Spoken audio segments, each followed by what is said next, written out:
नमस्कार दोस्तों, आज का जो सब्जेक्ट है वो बड़ा गंभीर है और इसके साथ में जिज्ञासा वाला भी है।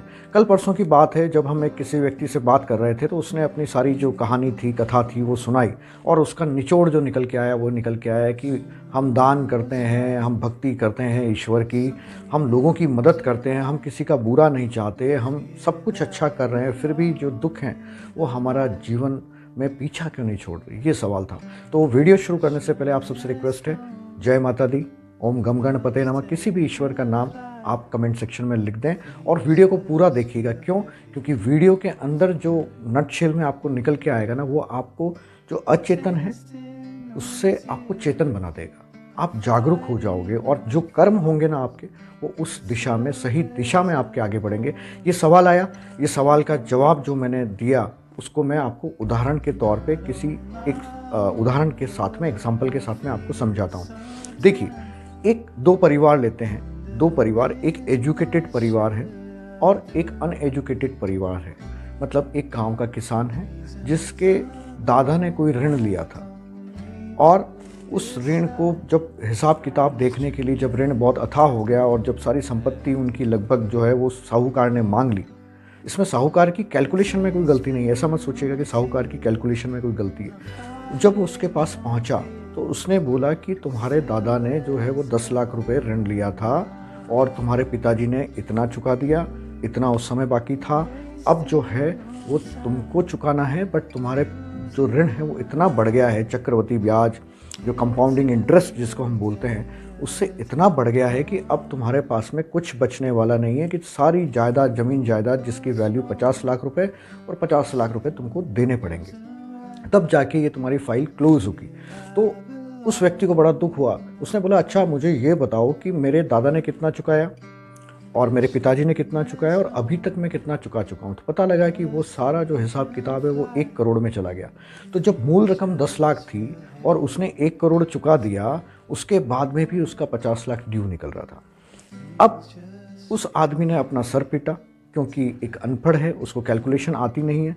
तो उसने कहा, इतना पैसा चुकाने के बाद झल्लाहट, मतलब अंदर से बहुत झल्लाहट हो गई कि इतना पैसा मैंने दे दिया, उसके बाद में भी मैं आज के दिन ऋणी हूँ। बड़ा तकलीफ में आ गया और फूट फूट के रोने लगा और उस कोसने लगा, सबको, दुनिया को भी कोसने लगा, साहूकार को भी साहूकार को बोला कि भैया तुम चोर हो, कुछ भी इस प्रकार से उसने पूरी की और अल्टीमेटली वो दुखी रहा। अब दूसरे परिवार की बात कर लेते हैं, ये एग्जाम्पल है। तो दूसरे परिवार की जब हम बात करते हैं तो वहाँ पे सब पढ़े लिखे थे। उसके दादा ने भी 10 लाख का लोन लिया, फिर पिताजी ने चुकाया, फिर बेटे ने चुकाया और सेम सिचुएशन उनके साथ भी आ गई। तो अब उन्होंने जो ऋण लिया था वो बैंक से लिया था, ठीक है। तो अब जब वो जाके कैलकुलेशन करने बैठे तो उसके जो बैंक का कैलकुलेशन था उसके हिसाब से थोड़ी गड़बड़ आ गई। क्यों आ गई? क्योंकि वो ज्ञानी था, उधर वो अनपढ़ था। तो उसने जो बोला, हालांकि कैलकुलेशन उसकी भी सही थी, हम साहूकार की गलत कैलकुलेशन की बात नहीं कर रहे, कैलकुलेशन उसकी भी सही थी, लेकिन यहाँ पे जो कैलकुलेशंस में जो थोड़े से दाव पेच थे वो एक ज्ञानी व्यक्ति को पता थे। तो उसका ये हिसाब निकल के आया कि तुम्हारे पे 50 लाख रुपए ऋण निकल रहा है। जब कैलकुलेशन की तो पता लगा कि 47 लाख रुपीज़ जो है तुमको देने हैं। फिर उसने सोचा कि नहीं, कुछ ना कुछ इसमें हो सकता है। तो उसने क्या किया कि एक सीए से राय ली और सीए के साथ वो बैंक पहुंच गया। जब सीए ने सारा पूरा ना हिस्ट्री देखा, सारी रिपोर्ट्स देखी, उसने सारा लोन वोन ये कब क्या चेंज हुआ, सब चीज़ें जब देखी तो पता लगा कि ऋण जो है वो 40 लाख रुपए का निकल के आएगा अगर हम इस एक्चुअल कैलकुलेशन पे जाएंगे तो। फिर क्या हुआ, क्योंकि वो पढ़ा लिखा व्यक्ति था, थोड़ा सी इन्फ्लुएंस वाला व्यक्ति था, तो उसकी बैंक में जान पहचान थी। तो उन्होंने सोचा कि यार ये लोन को सेटल करना चाहिए, कुछ भी हो इसको हम प्रोलॉन्ग नहीं करेंगे, क्योंकि already we have given 1 crore rupees to bank. तो 1 करोड़ रुपया मेरे पूरे परिवार ने बैंक को दे दिया है, अब इसको हम आगे नहीं बढ़ाएंगे, इसको कहीं ना कहीं इसको शॉर्ट आउट करना ही पड़ेगा मैटर को। तो उन्होंने सेटलमेंट की बात की। जब सेटलमेंट की बात की तो जो सामने बैंक का जो भी चेयरमैन होगा या जो भी व्यक्ति होगा, ये सिर्फ कहानी है। तो जो चेयरमैन था उसने जब उनकी सारी बात सुनी और बोले कि हम 10 लाख रुपए के एवज़ में 1 करोड़ रुपया दे चुके हैं, तो हम थोड़ा सा बैंक से मर्सी चाहते हैं और आप मेरे मित्र हैं, मेरी जानकार हैं, तो आप हमारी मदद करिए।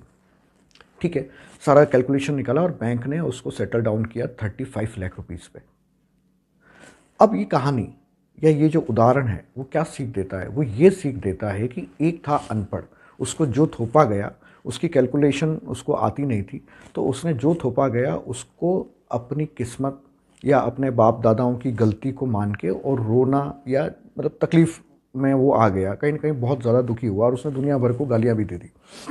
यहीं जहाँ पे वो पढ़ा हुआ व्यक्ति था, उसने क्या किया कि हर चीज़ को बारीकी से विश्लेषण करके और फिर उसको देखा, और देखने के बाद में और इन्फ्लुएंस साथ में, चेयरमैन के साथ इन्फ्लुएंस, जिससे कि वो 40 लाख को घटा के 35 लाख रुपए पे लेके आ गया।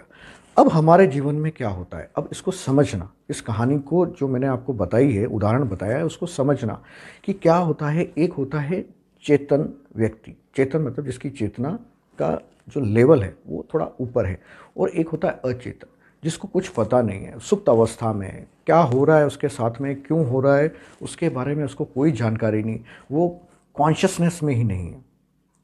सबकॉन्शियस की तो बात ही नहीं कर रहे हम, कॉन्शियसनेस में ही नहीं है।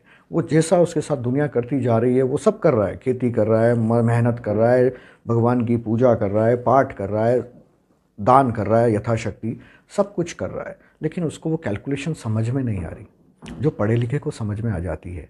अब इसको जाते हैं हम कर्मों के बंधन के साथ। अब क्या है कि पढ़ने का मतलब ये कि अगर आप चेतन होंगे, मतलब कि आपको नॉलेज होगा, आप हर चीज़ को बारीकी से देखोगे, अपने आसपास की होने वाली घटनाओं को, तो आपको समझ में आएगा कि यार ये ऋण बहुत बाकी है, बहुत ज़्यादा बाकी है ऋण। इसको चुकाने के लिए मुझे सेवा करनी पड़ेगी, मेरे सारे जो क्रोध हैं, अहंकार है, ईर्ष्या है, ये सब तन्मात्राएँ हैं, इन सबको त्यागना पड़ेगा। लेकिन हम अचेतन हैं, हम कॉन्शियसनेस ही नहीं है हमारी, तो हम दिन भर सर पीटते रहते हैं, तकलीफ़ में रहते हैं कि भाई हम इतना सब कुछ कर रहे हैं, फ़ायदा कुछ मिल नहीं रहा। आपको पता नहीं ना, क्योंकि जैसे मैंने एग्जांपल दिया बाप दादा का, मतलब दादा ने ऋण लिया, फिर पिताजी ने चुकाया, फिर बेटा चुका रहा है, और उसके बाद में ख़त्म नहीं हो रहा। अब इसको आप आत्मा की जो जर्नी है, आत्मा जो निकल के आई है, वहाँ से ऋण देखिए, वहाँ से सोचिए कि यार क्या पता कहाँ से ऋण मैं लेके आ रहा हूँ, कहाँ चुका रहा हूँ, किससे मुझे ऋण लेना बाकी है, वो मेरी मदद कर रहा है, हम उसकी रेस्पेक्ट नहीं कर रहे। जो हमारे जीवन में खुशियाँ आ रही हैं, जो हमारे को सपोर्ट कर रहा है, चाहे एम्प्लॉयर हो, चाहे कोई कंपनी हो, कहीं पे भी आप काम करते हो, आप चाहे कोई ऐसे प्रोफेशनल हो या इस प्रकार का कोई कार्य करते हो कि आप रोज़ अलग अलग लोग आपको रोज़गार देते हैं, तो वो सब लोगों को थैंक यू, ग्रेटिट्यूड करना बहुत ज़रूरी है। और कभी भी, क्योंकि आपको अगर चेतन बनना है तो उसको उस नज़रिए से नहीं देख सकते कि सिर्फ लेने की सोचेंगे, ऐसा नहीं देख पाओगे आप। नहीं, जब चेतन हो जाओगे, जब अचेतन होगे तो फिर तो देखोगे, आप बोलोगे मुझे क्या मिला, मुझे क्या मिला, मुझे क्या मिला। पर आप इस जन्म की देख रहे हो, पिछले जन्मों की देखो कि आप क्या क्या ऋण लेके आए और कहाँ कहाँ आपको चुकाना है। हो सकता है वो ऋण एक मक्खी से हो सकता है वो ऋण एक कुत्ते से हो सकता है वो ऋण आपका पड़ोसी से हो सकता है वो ऋण आपकी पत्नी से हो सकता है वो ऋण आपके बच्चों से हो सकता है ये ऋण आपका एम्प्लॉयर से हो सकता है ये ऋण आपका आपके सेवक से हो। कोई ना कोई ऋण है, चुकाना पड़ेगा। अब आप अचेतन होंगे तो हमेशा झुंझलाते रहेंगे कि सब लोग मुझे लूट के जाते हैं, सब लोग मुझे तकलीफ़ देते हैं, मैंने इतना दान धर्म कर दिया, भगवान की इतनी पूजा कर ली, इतना मंदिर में दान दे दिया, इसकी मदद कर दी, उसकी ये कर ली, और आप दिन भर दुखी रहोगे कि भैया चुकाए जा रहा हूँ, फ़ायदा क्यों नहीं मिल रहा। फ़ायदा तब तक नहीं मिलेगा जब तक चेतन नहीं होंगे। अब चेतन कैसे होंगे? चेतन देखिए, आपको चेतना के लिए तो साधना करनी पड़ेगी, आपको भगवान के समीप जाना पड़ेगा। जिस प्रकार से बैंक का जो चेयरमैन था, उस व्यक्ति से उसकी कांटेक्ट थे तो उसने अपनी बात कह पाया। क्या आप अपनी बात ईश्वर को कह पा रहे हो? क्या ईश्वर आपकी बात सुन रहा है? आपका क्या कनेक्शन है उसके साथ इतना बड़ा कि आपकी थोड़ी सी भी जो आपकी बात है वो वहाँ तक पहुँच रही है? नहीं पहुँच रही, क्योंकि आप चेतन हो ही नहीं। अब क्या होता है, इस चेतन, मतलब भगवान भी चाहता है कि आप मोक्ष, मतलब आपको मिले, जो आत्मा है, हर आत्मा इटसेल्फ चाहती है मोक्ष मिले। लेकिन जो ज्ञान का पर्दा, अज्ञानता का पर्दा, जो आपके मन का पर्दा, न छोड़ने की भावना, जो लालच, द्वेष, ये तन्मात्राएं, ये सारी चीज़ें आपको रोकती हैं कोई भी अच्छा कार्य करने से। क्योंकि अच्छा कार्य करने के लिए आपको कुछ छोड़ना पड़ता है, छोड़ना पड़ता है, लेना नहीं पड़ता है। जो आप लेके और हैप्पीनेस आपको मिलती है ना, वो क्षणिक होती है। कल मेरी मदर के लिए मैं एक चेयर देखने गया था कि उनका कि एक आराम कुर्सी चाहिए। ठीक है, तो मैंने सोचा चलो ठीक है, 25-50 हज़ार रुपये की जो भी बजट होगा उसमें कुर्सी ले लेंगे। ठीक है, लेकिन जब वहाँ मैं गया वहाँ पे, तो वहाँ पे 4 लाख तक की कुर्सियाँ थी। 4 लाख में सारा हीटिंग भी होगा, सारी मसाज भी ओवरऑल, है ना। तो जब वो मैंने देखा, मैंने कहा यार ये बढ़िया है यार, बट बजट बजट नहीं है। 4 लाख का बजट मतलब कुर्सी बहुत बड़ी बड़ी बात होगी, तो बजट नहीं। फिर मेरे को मन में एक सवाल आया कि अगर किसी को वाकई प्रॉब्लम है जो बहुत सही है, मतलब सही मतलब जिसकी हेल्थ बहुत अच्छी है, उसको तो बहुत मज़ा आएगा उस कुर्सी पे बैठ के देखा, जब उसका डेमो लेके देखा बहुत मज़ा आया। बट जिसको तकलीफ़ है, यानी कि जिसकी रीढ़ की हड्डी में प्रॉब्लम है, शारीरिक रूप से तकलीफ़ है, डायबिटी है, बीपी हाई है, उसको उस कुर्सी पे बिठा भी देंगे ना तो भी उसको रिलैक्स नहीं आएगा, और उतना रिलैक्स नहीं आएगा जिसकी वर्थ 4 लाख रुपए की वर्थ है, उतना रिलैक्स तो बिल्कुल नहीं आएगा। तो कहने का मतलब ये होता है कि आप जब स्वस्थ हैं तो आप भगवान का शुक्रिया अदा करिए। जब आपको लोग मदद करते हैं या आप अपनी मदद कर पाते हैं लोगों की, आपको ईश्वर इतना देता है कि आप 2 रुपये छोड़ पाते हो, 5 रुपये छोड़ पाते हो, तो थैंक यू बोलो, क्योंकि कहीं ना कहीं ऋण उतर रहा है। ऋण चढ़ता कभी नहीं है, चढ़ता कब है? जब आप लालचवश कुछ काम करते हो, बाकी सारा ऋण उतर रहा है। ये भी एक कॉन्सेप्ट, उसको ध्यान से समझना कि ऋण कब चढ़ता है। जब आप लालचवश करते हो, मान लीजिए आपका हक 2 रुपये बनता है और आपने उसकी जगह 100 रुपये ले लिए लालच के वश, तो ये ऋण चढ़ गया। लेकिन 2 रुपये आ रहे हैं तो शायद ऋण नहीं चढ़ रहा, या फिर आप ऋण उतार रहे हो, सामने वाला अपना ऋण उतार रहा है। तो जब ज़्यादा आ रहा है और लालचवश आ रहा है तो वो ऋण चढ़ रहा है, अदरवाइज़ वो ऋण उतर रहा है। आप जो भी दे रहे हो ना, अगर किसी की मदद, छोटी सी भी मदद कर दी ना, आपका ऋण उतर रहा है। एक बात कर्म के सिद्धांत में ये मान के चलना कि अगर आपका किसी आत्मा से, आत्मा चाहे मक्खी की हो, शेर की हो, सांप की हो, या फिर किसी इंसान की हो, आत्मा सब में एक है, योनि अलग अलग है। तो अगर आपका उससे लेना देना नहीं है तो वो आपको जीवन में कभी भी नहीं दिखेगा, न टीवी पे दिखेगा, न मोबाइल पे दिखेगा, न प्रत्यक्ष दिखेगा, न अप्रत्यक्ष दिखेगा, नहीं दिखेगा। लेकिन अगर आपका लेना देना है तो वो व्यक्ति आपको हज़ारों मीलों दूर, क्योंकि इंटरनेट का ज़माना है, बहुत दूर से भी आपको हर्ट कर सकता है, बहुत दूर से भी आपको नुकसान पहुंचा सकता है। जिसका सबसे बड़ा जो एग्जांपल है वो आजकल जो आपके फ्रॉड होते हैं, ऑनलाइन फ्रॉड्स, पैसा चुरा लिया। अब वो बंदा कहाँ बैठा है, कितना दूर बैठा है, आपको जानता नहीं है, सिर्फ एक अकाउंट नंबर आपको मिला, उसको मिला, और उसने आपका पूरा बैंक का खाता खाली कर दिया। क्या लेना देना था? इतने सारे, इतने अरब जनसंख्या है, इतने में से आपको ही उस आदमी ने पकड़ लिया। या आप रास्ते में चल रहे हो और आपको इतने सारे कुत्ते, सालों साल आपको कुत्ते मिलते हैं और उसी कुत्ते ने काट लिया। आप गाड़ी चला रहे हो, बाइक चला रहे हो, और सामने से मच्छर, मक्खी, कुछ भी ऐसा जानवर आया, आपकी आंख में लग गया। इतने सारे घूम रहे हैं, हज़ारों, करोड़ों, अरबों, खरबों कितने होंगे पता नहीं, लेकिन वही आपको क्यों आके टॉर्चर करता है?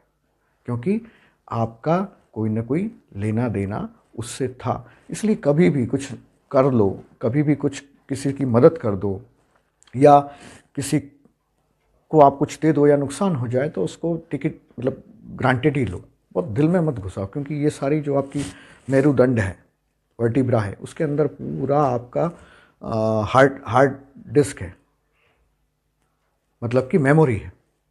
कितनी टीबी जीबी, सब दुनिया की सबसे बड़ी हार्ड डिस्क है। कितना मेमोरी हो तो आप साइंटिफिकली बहुत लोगों ने प्रूव किया है कि कुछ 2 लाख जीबी तक जो है वो आप स्टोर कर सकते हो अपने दिमाग के अंदर। बट दिमाग तो प्रोसेसर है।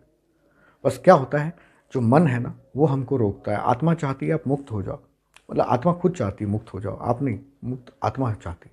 लेकिन हम जो है ना, ये जितना भी हमारे संस्कार हैं, जितनी दुनिया हमने देखी है, जितने अनुभव हमने एक्सपीरियंस लिए हैं, उसके बेस पे मन कंट्रोल करता है कि हम क्या करें क्या ना करें।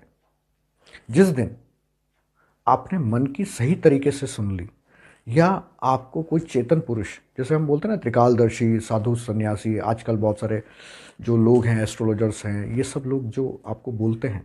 अब एस्ट्रोलॉजर्स में भी क्या होता है, छोटी छोटी क्षणिक आवश्यकताओं के लिए एस्ट्रोलॉजर के पास में मत भागिए। एक पूरा अपना लाइफ का पाथ बनाइए कि मुक्त कैसे होंगे। किसी गुरु के पास जाओ, उसको पूछो ये मुक्ति कैसे होगी। ये आपका सवाल होना चाहिए, ना कि ये सवाल होना चाहिए कि भैया गाड़ी कब आएगी, बंगला कब आएगा, बच्चे की शादी कब होगी। ये होगा जिस दिन आप चेतन हो गए ना, जिस दिन आपको समझ में आ गई कि यार ये जो गणित है पूरी ओवरऑल, ये कर्म के सिद्धांत पे बनी हुई है। उस दिन आपके कर्म करने का तरीका, जो आप कर्म कर रहे हो उसका तरीका, उसका पैटर्न, उसका पाथ, वो चेंज हो जाएगा। और जो आप अच्छे कर्म करने चाहते हो उसकी तरफ आप अग्रसर हो जाओगे। तो ये सारा, मतलब सिंपल सा इस वीडियो का पर्पस ये था कि आप जो है वो चेतन नहीं हो, इसलिए जो आसपास की होने वाली घटनाएं हैं वो आपको आहत कर रही है क्योंकि आप अनपढ़ हो। आहत इसलिए कर रहे हैं क्योंकि आप चेतन नहीं हो। जिस दिन चेतन हो जाओगे उस दिन आपकी सारी समस्याएं जो हैं वो बहुत आसानी से निकलना शुरू हो जाएंगी। ईश्वर की कृपा बरसेगी, आप भगवान को बहुत बहुत आशीर्वाद दोगे, आप आसपास के लोगों को बहुत बहुत ग्रेटिट्यूड की भावना आप रखोगे। लेकिन वो चेतन होना ज़रूरी है। चेतन जिस दिन हो गए उस दिन आपकी सारी समस्याओं का हल हो जाएगा। और वीडियो अच्छा लगा हो, लाइक, शेयर, सब्सक्राइब, फॉलो जो करना चाहते हो करो, क्योंकि मैं सामान्य वीडियो मतलब कि जो रोज़मर्रा की डेली रूटीन्स के आपको उलझाने वाले वीडियो मैं नहीं बनाना चाहता, ना मैं बनाता हूँ। मैं सिर्फ वही बात करता हूँ जो आपके हित में हो।